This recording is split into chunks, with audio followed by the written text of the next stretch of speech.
Hi, folks. I hope you're having a fantastic day. Life with Aaron back with you, and I'm going to talk some history, something that's always near and dear to me.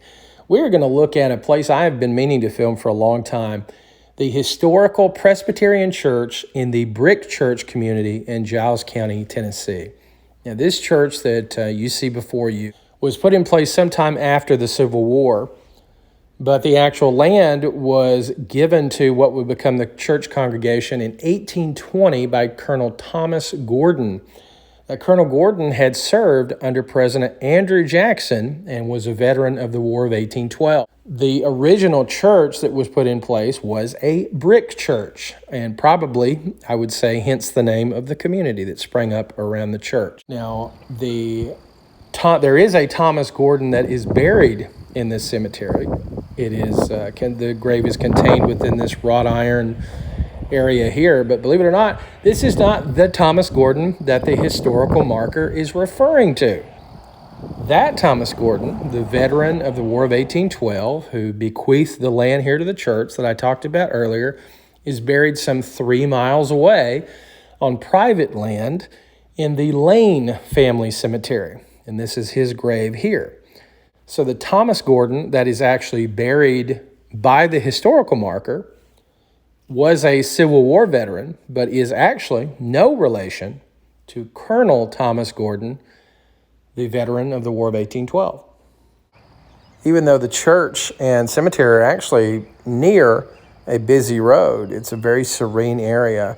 And you see the larger building in front of us, actually is a new retail space. It's a meat market that is going to be primarily of service to the local farmers, is going to breathe a lot of new life into this area. There's going to be a lot of hustle and bustle, and hopeful for more visitors to this cemetery. A lot of old graves, a lot of rich family history here, a lot of history online, several Confederate prisoners of war, and there's a lot of the letters that they wrote back and forth. It's really neat to read some of that, what it was like. A lot of graves, again, early 1800s into the mid to late 1900s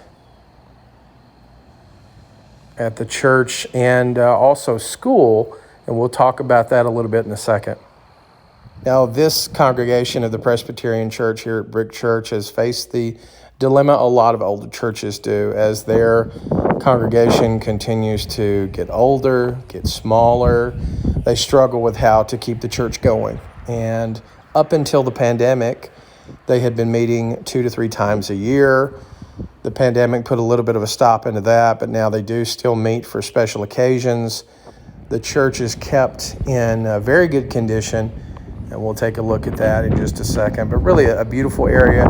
They keep the grounds immaculate.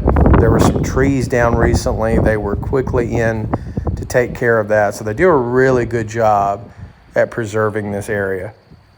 And as we look on the inside of the church, as I said, also was home to a school. And there were some pretty famous former alumni of that school that went through here, and including some very important politicians in the life of Tennessee. Going to school here at Brick Church were on the left, Governor Neal S. Brown of Tennessee. He was the 12th governor of the state of Tennessee, also a Confederate general. And his brother on the right, Governor John C. Brown, who was the 19th governor of Tennessee and also a Confederate general. Also, Confederate General Preston Smith went to school here as well. He fought valiantly in many battles and was mortally wounded in 1863 at the Battle of Chickamauga and is buried in Memphis. Governor Neal and John Brown are buried in Giles County, Tennessee, in Pulaski at Maplewood Cemetery, which I have done a video on. As we look at some images from inside the church, we recall a simpler time where people raised families, they fought in wars, World War I, World War II veterans here, Korea, on down.